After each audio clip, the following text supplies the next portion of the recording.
Well, hello everyone. My name is Patrick King. I'm the Sustainable Households Manager at Urban Green Lab, and you are here for another episode of Sustainable Nashville Live. The purpose of this interview series is to just open a line of communication with the public and those institutions and individuals who are doing great work in and around sustainability here in Nashville. And today I am here with Rebeckah Dopp, Vice President and Founder of Electronics Recycling Solutions. Now, before we begin, I just want to remind everyone that Urban Green Lab is a nonprofit, and if you feel so inclined to make a donation to support our work, feel free to head to our website at www.urbangreenlab.org, or you can text Team UGL to 44324, and they'll send a link directly to your phone. Now, with all that said, let's get rolling. First off, Rebeckah, how are you doing today? I'm doing very well. You are my second Zoom meeting already. I was telling Patrick before we jumped on that I'm dealing with two children going to college this year. And so with COVID, it's presented some unique challenges. So I find myself getting on Zoom meetings at the crack of dawn, before I go to work to try and just work out some of these, like to quarantine or not quarantine, these types of questions. It's a very weird time to be a college student. Yeah, I feel that's like I said earlier, you're saying a lot by saying a little there. Yeah, it's a very weird time to be a college student. It's a very weird time to be a teacher. It's a very weird time to be a teacher in elementary, or weird time to be in recycling. I mean, it's really affected how we do business for sure, and we just have to be quick on our feet and stay fluid and do the best you can, right? Yeah, well, and kind of on that note, could you tell us a little bit about Electronics Recycling Solutions and kind of maybe just talk a little bit more about on that point that you just made on how COVID has maybe affected or impacted the work that you all do? Yeah.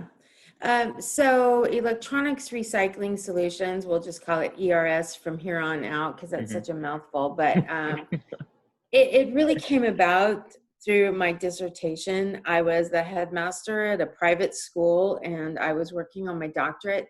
And I was thinking, what would be a cool social enterprise that I could start that we could employ our students as they graduated and help us meet our bottom line so I'm not fundraising all the time. And I just started looking into different business models, came across a company called Blue Star Recyclers out of Colorado.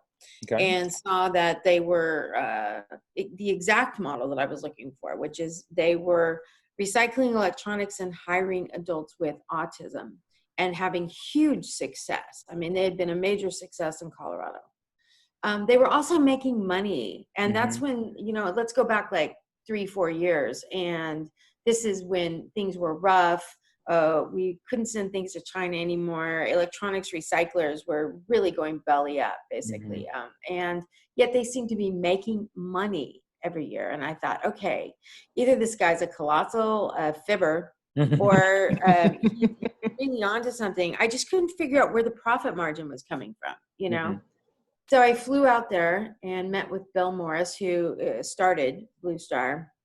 And I flat out asked him, and he said, no, that's a really good question. He's like, look, my profitability comes from my workers. He said they are superior. They show up on time, if not early. They're never sick. They have incredible focus, and we just get more done, flat out. And I thought, wow. Now, what a testimony to working with the adult autistic population, celebrating their strengths, right? And it literally translated into profitability. So I came back and thought, well, I'll use this model and for my dissertation. But what happened was it took off, and it had a life of its own, and it snowballed, and all this energy started coming behind this idea. In the meantime, life as an administrator became more and more difficult with the particular school that I was with. And it was really obvious to me anyway that God was closing a door and opening a window.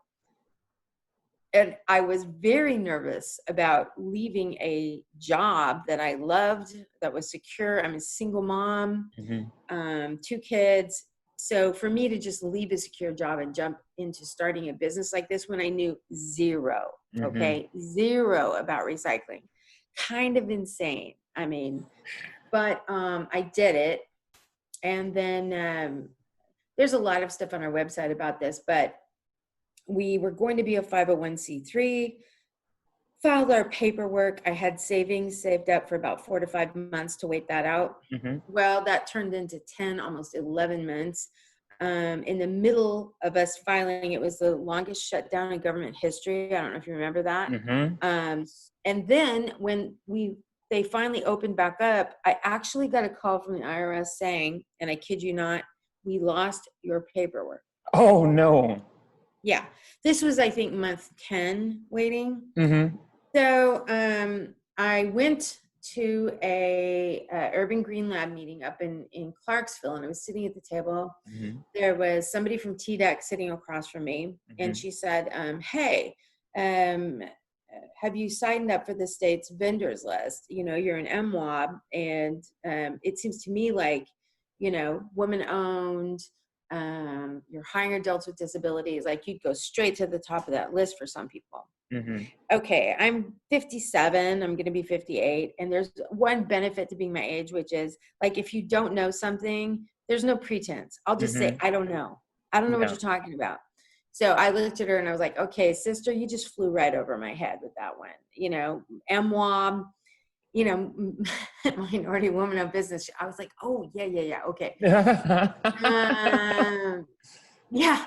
And as I was listening to her talk, I said, well, correct me if I'm wrong, but I can't do that if I'm a nonprofit, right? I mean, I have to own my business to do that. She's like, yeah. She said, you're 501c3. I said, yeah, we filed the paperwork. And she's like, Well, she got me thinking, because during this time of waiting, had run out of money, had to start driving Uber and Lyft at night and working in the day, then driving Uber and Lyft on the weekends, working in the day, paying out of pocket for us to do what we were doing. So I was paying for my truck rental, all of this stuff.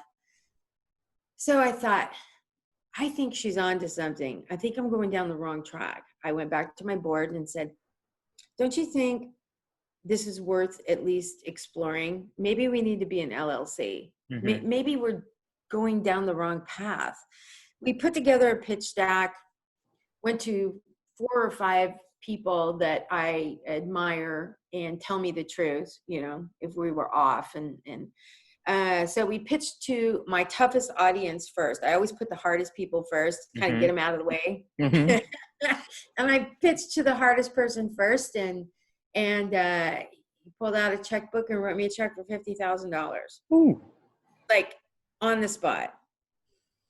So, and it kept happening, right? Within about, I think it was 2.5 or 3 weeks, we had about $127,000, which was enough to get us into a warehouse and get us up and running, hire our initial staff, you know, get the tools that we needed to break down, that type of thing. And my son is taking our English bulldog out for a walk right now, so she doesn't interrupt our football. Perfect. Yeah. So yeah, it was interesting. I never anticipated being an LLC, wasn't part of my game plan, but the fact that we were willing to turn on a dime and explore something ended up being the right thing for us. And down the road, I didn't know how right it was going to be. Yeah. So, April of last year, we moved into a 10,000 square foot warehouse. I hired 8 people, 8 workers on the spectrum, and we began to break down electronics. And I think by June or July, must have been the end of June. No, it was the end of May, actually. The CEO for Health Connect America and I were put in contact. I think our mutual friend thought maybe she'd invest in our company. Instead, she toured the company and saw what was going on and said, this is awesome. Like, I'm into creating opportunities for our clients to work and train and get more job skills. And this is a company that's doing just that. So I ended up selling my company November 6th, I think we closed, and came on then as a VP of development. So I've been tasked with growing ERS, extending our reach through the Southeast. And it's just been a real pleasure. And I honestly, who knows if we could have survived through COVID had I not done this. Yeah. When I signed on the dotted line, I didn't even know COVID existed. And yet here we are, preserved, because we were able to be part of a bigger family. And these young people who love their jobs are able to continue to work for us. And we were able to stay open and take electronics, which brings me to the second part of your question. You know, how has COVID impacted us? So the business to business pretty much died, I would say, mid-March. Yeah. For a while. It's picked back up now. People are, you know, starting to open up, and we're getting those phone calls, and we're going out. I think we have like 4 pickups this Friday, which is normal for us. Okay. You know? But during this time, what I saw happen was our public drop-off increased. It probably tripled. I'm doing the numbers now, actually, for HC. I'm doing the numbers because people were bored. They were at home. They had time to clean out their garages, their basements, whatever. And our public drop-off really increased. So with that came an increase of hours for our employees to man our public drop-off. We have public drop-off in Gallatin Monday, Tuesday, Wednesday, and Saturday. And then we have in Hendersonville once a month. But we are expanding right now. In fact, I'm delivering all the hardware we're putting public drop-off stations now in Johnson City, Knoxville, Chattanooga, Franklin, and I'm in talks right now, cross your fingers, to have a big public drop-off in Metro Center in Nashville. So That's what amazing. that does, yeah, I mean, what that does for us is that we're offering something that other recycling companies don't offer. We're kind of filling a need for manned. That's the really important word here, manned public drop-off, so that people aren't dropping off junk. That we can see what's coming in, we can keep track of everything, and we get to train more people, right? Which is the exciting part. And that's really what motivates us. We're a volume-driven business because we want to hire more people. So that mission kind of, although we're still volume-driven, the reason why we need more volume is because we want to hire more people and create more job opportunities. So it's a little different mindset. Yeah, no, you're taking people into account as opposed to profit and kind of marrying those together. Exactly. Yeah. I mean, we have to be profitable. We're a business. There's no handouts. At the same time, when I come into work, I look at the faces of young men and women who desperately want to work and want to be part of something bigger. They love this mission that they're a part of. You know, they'll tell me things like, you know, I don't mind bagging groceries, but I don't feel connected to anything. This job is different. You know, I feel like I'm part of something bigger. I believe in what we're doing. And don't we all want that? I mean, yeah, that was a very succinct way to put that. I appreciate that, Rebeckah. Could you tell us a little bit about yourself? So your background is in education, and typically that doesn't really parallel with electronic recycling. So could you tell us a little bit? I know, right? Yeah. Yeah, I mean, I have had a weird ride. I came out of school at 21 and went straight to LA and worked in the film and television business for many years. And then Bud Adams talked me into coming out here, and I worked on the Nashville Yes campaign, still in that marketing, sales area, and then stayed on to work for the PSL sales campaign. And would still be doing that. I think I would have gone into politics because my boss, who was then Mayor Bredesen, was getting ready to run for governor. And so I was positioned to follow him and kind of maybe go into that arena. At the same time, my son was born and was diagnosed with high functioning autism. And I had a really clear choice to make. Either I stay home with him, and he was profoundly gifted, so uniquely gifted, very bright child. And we couldn't find schools that could take him. He was an interesting mix of being like, I think in kindergarten, he tested out in the 9th grade, but socially and emotionally, he was just a hot mess. You know, autism is not your friend when it comes to socialization. So I quit my job and stayed home with him, which turned into homeschooling. Then my daughter was born, and I homeschooled my son and my daughter. Fell in love with education. I found out that I was really good at it. And I found out that I connected with the autism population. My son, my brother is probably undiagnosed autism. I mean, he'll tell you that. His 3 children all have autism. My son has autism. So it's in our family. And I probably didn't realize that I grew up around autism my whole life and just didn't even know what it was. So for me, it's just second nature. It's common sense, right? How do you talk to somebody on the spectrum?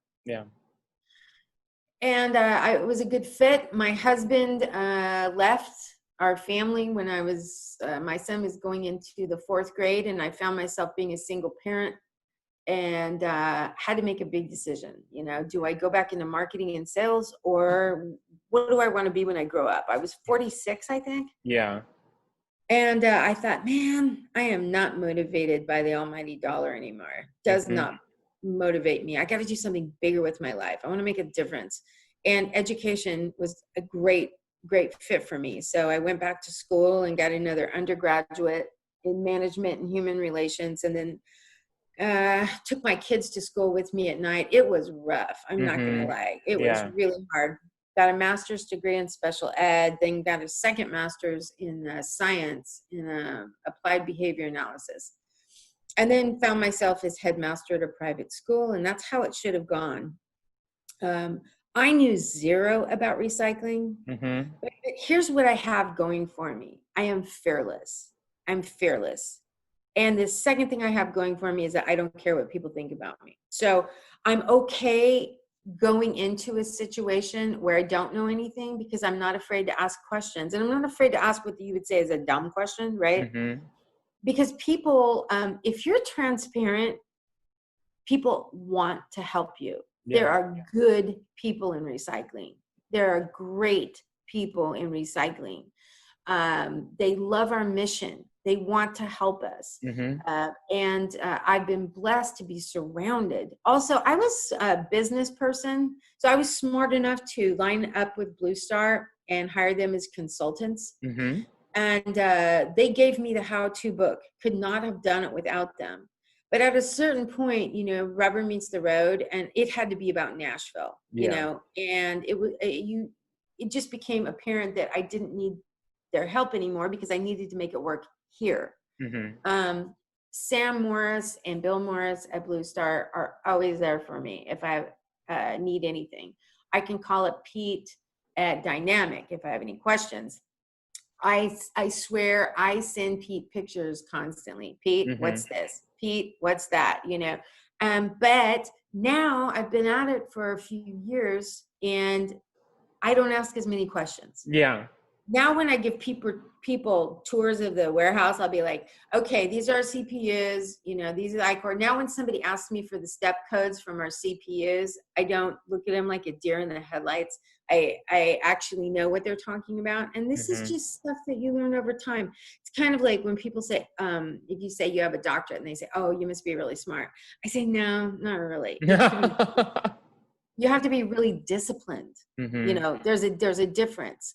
Average people can get doctorates. You have to be disciplined. And I think that's what recycling is about. You have to be passionate about it, and then you just have to be disciplined and show up and do the work. Yeah. and believe in what you're doing, believe in your mission. Yeah. That is a beautiful, beautiful answer. You've had quite the career path. It's weird is what it Yeah. I is. mean, you've just been like all over the map with everything. Mm-hmm. Um, Yeah. yeah. Well, happy that you landed on electronics recycling and are just doing some great work. Yeah, well, I am joyful every day I get up. I was telling a friend of mine that at 4:30 in the morning, my body wakes up and I have to fight to make myself stay in bed because I wake up lit. Like Mm-hmm. I'm lit. I can't wait to go to work. I can't Mm-hmm. wait to do what I do. I love my job. I love my mission. My kids, all my workers are my kids, Yeah. right? My kids come in and they're excited to be there. And I drive our truck. I drive our forklift. I actually had to get a Department of Transportation physical, first one ever, to drive my truck. And Mm-hmm. and I found out I needed glasses. That's the first thing, sign of old age. They were like, I mean, you learn things all the time. Yeah, I was like, what? Seriously, I need glasses? Oh my God. So it's a hands-on job. It's a Mm-hmm. not glamorous job. This is not a desk gig. I am bruised head to toe. I am offloading heavy pieces of equipment, electronics, copiers, and you sweat. I look like this, my hair pulled back in light shirts because my warehouse by 3 o'clock in the afternoon is a sweat box. So when I Mm-hmm. say it's not glamorous, I'm not kidding. It's a really tough job, but it is joy Mm-hmm. every day, joy, because we're making a difference, because somebody didn't throw that old television into a ditch on the side of the road. Mm-hmm. I know it's getting recycled. That brings me great joy. And the fact that somebody who has autism now has a job and hope for the future, Mm-hmm. come on, who Yeah. wouldn't want this gig, right? Yeah. That actually pairs very well with my next question. Could you walk us through the process of what happens to a computer after it's received through a public donation? Yes. Yeah. So let's talk about a laptop, because there's Yeah. two streams for that, and I think you'll find that more interesting. So Okay. yeah, I get a laptop. Let's say it comes in from public drop off. Okay, Mm-hmm. so somebody brings me their laptop. My employees know what to look for in terms of, is this a laptop that can be refurbished, or is this a laptop that's going to be consumed, broken down, right? Okay. If it's going to be refurbished, we go ahead, we scan it in, and we set it aside until such time as my refurbishing team can take that on. Okay. When we refurbish, we are a certified Microsoft refurbisher. We work with Blair Technology Group to buy our COAs, and we have a wiper that wipes hard drives 30 at a time now. Mm-hmm. So we have a nice little business going on the side. So we might take your computer and give it a second life and find a happy home for it. Okay. Or if it is not viable and it's old, and resale, even if we left it whole, is just not an option, then what we would do is take out the battery, the RAM, and the hard drive, and then the laptop itself is sold to Dynamic, our downstream processor. Okay. And then they decide what they want to do with it, either put it through a mega shredder, Mm-hmm. or perhaps they will refurbish. It's more than likely they won't refurbish, Mm-hmm. because it's typically a much older laptop. Okay. Thank you for that. I like to think of myself as pretty versed as what happens to like different waste streams, but electronic recycling is one that I just have no knowledge about. So I really do appreciate that. So ERS chiefly employs folks with disabilities, specifically those who are on the autism spectrum. Correct. And my question for you is, what are the barriers that Americans with disabilities face when seeking employment? What are some of the barriers, that is? I think the biggest barrier, if you work with the autism community or just adults with disabilities in general, and we also hire veterans, and Mm-hmm. for all three, anxiety is a major issue. right? So they might not present very well in terms of an interview situation. They might shut down, become very nervous, be tongue-tied, and you don't get a glimpse into what they're truly capable of. And I think the interviewing process, hands down, is the biggest barrier to employment. Also, understanding the communication that's necessary when you're dealing with a population with learning differences, whatever that might be. You need to make sure that you're communicating clearly, keeping your instructions to a minimal, and being very specific in terms of what you want and expectations. I have visuals up. So for example, when we don't know what something is, I take a picture of it. And if I have to ask Pete, a dynamic, hey, Pete, what is this? I take a picture and then I print it out, and we have bulletin boards all over our warehouse. Those pictures are up and they're identified. So at first, adults on the spectrum are so used to coming to the teacher or the adult and asking. My job is to help them grow up and get a better job, right? That's my job. If I'm doing it right, they're leaving me in about 2 or 3 years. So my response is, hey, you know what? Take this, go over to the board and look. I bet you're going to find it. And you know what? If you don't find it, come back and get me. Yeah. So we're trying to help them become independent thinkers. Pretty soon they don't come to you at all. Yeah. You know, pretty soon they know how to take care of business, and you watch them go from somebody who's questioning everything to a person that's relatively independent. One of the greatest examples I have is my very first employee, Jake. He came on with me when I had no money. He interned with me when I couldn't pay him. And he was very, very quiet. Almost all my employees have gone to college. One of my employees has a master's degree. Most of my employees have college degrees. These are very bright, capable people. They just have not been given the opportunities that they deserve, in my opinion. But Jake came on to work with me, and I think he maybe said 2 words to me in our interview. We went out on our first pickup, and I saw him come to life. He got up on the dock. He's directing me in. You know, he's helping me line my truck up. Our first pickup, ironically, was at Bridgestone Arena, and that's no joke. If you've ever been underground and tried to line up a big truck into one of those little loading dock spaces, it's no joke. So I truly was nervous. I mean, I'm not a big rig truck driver. I grew up on a farm. I grew up driving trucks, so I wasn't overwhelmed, but still, Jake gets out there and he's directing me. He's bringing me back into it. And I needed him. It wasn't me being nice or patronizing. I needed him on that dock, and he came through for me. And I'll never forget when we got done and we were driving away with 12 pallets in our truck. And he looked at me and he goes, hey, do you like Queen? And I said, I love Queen. And he put on his phone and we're like, boom, ba-da-da-dum, dum, dum, dum, da-da-da-dum. You know, we were just rocking out. And I saw this guy come out. Like, I was like, what? Who are you? Where, you know, like, where did you keep this guy? He was actually wild and huge personality. But, you know, you would have never known it had you not had that moment. Long story short, he had a house that he had inherited in Johnson City, but had always been too nervous to leave here and leave his family here.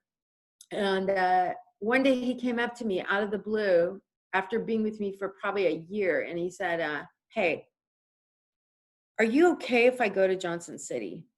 I'm ready. And I said, yeah. As a matter of fact, I'll tell you what, we'll open up a public drop-off there. We've been wanting to do it. Would you be ready to head it up? So now guess what? My first employee is living on his own in Johnson City, heading up our Johnson City operation. Come on. That's amazing. I mean, it's just these stories. This is what drives me to do what I do. It's about the Jakes of the world. He's just a treasure, and who would have known, right? Yeah. So again, that's just, I feel like you just are a wealth of these wonderful, wonderful stories of just personal growth from yourself to the people that surround you. It's beautiful stuff. And again, it meshes well with my next question for you. Yes. How does the work that you all do at ERS contribute to a more sustainable Nashville? Well, that is a good question. I think what we need to do is provide opportunities for Nashville to recycle unwanted electronic waste.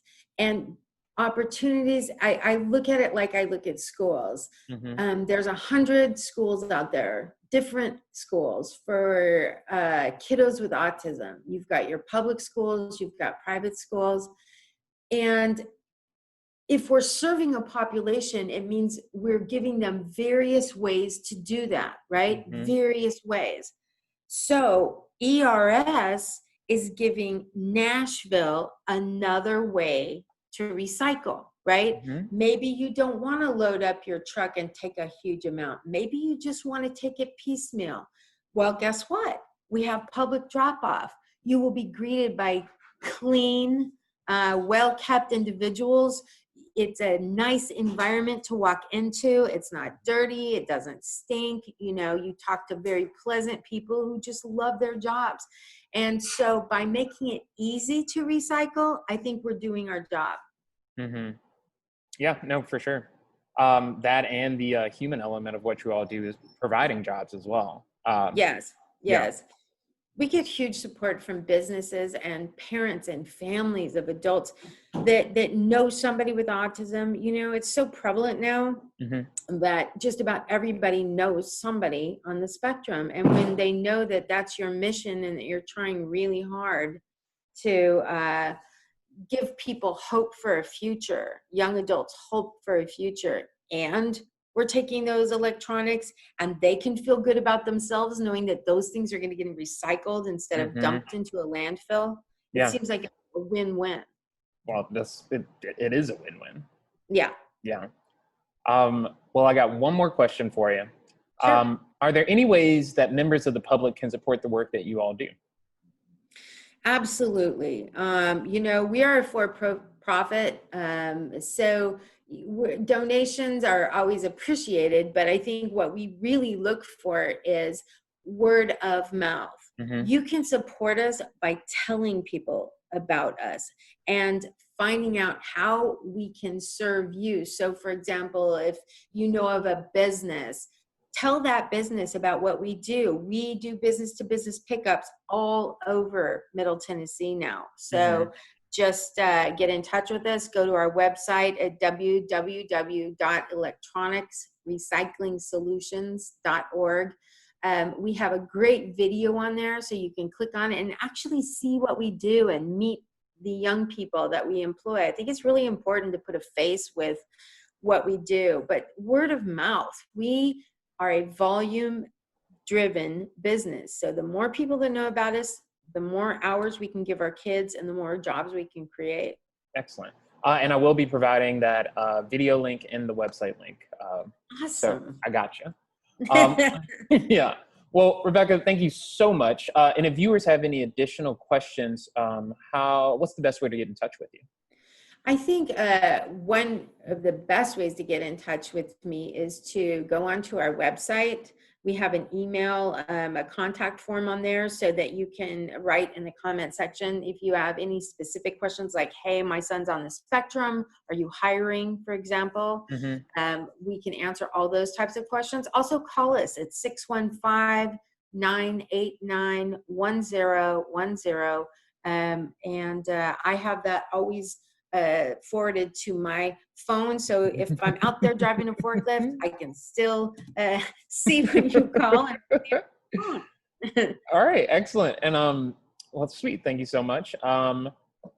Let's see. Oh, thank you so much for being with us here today, Rebeckah. Next week we'll be interviewing Talia Greenberg. If you have any questions for Talia or a recommendation on an organization that you would like to learn more about, feel free to email me at patrick@urbangreenlab.org. And that's all we have for you today. And until the next time, remember to live sustainably.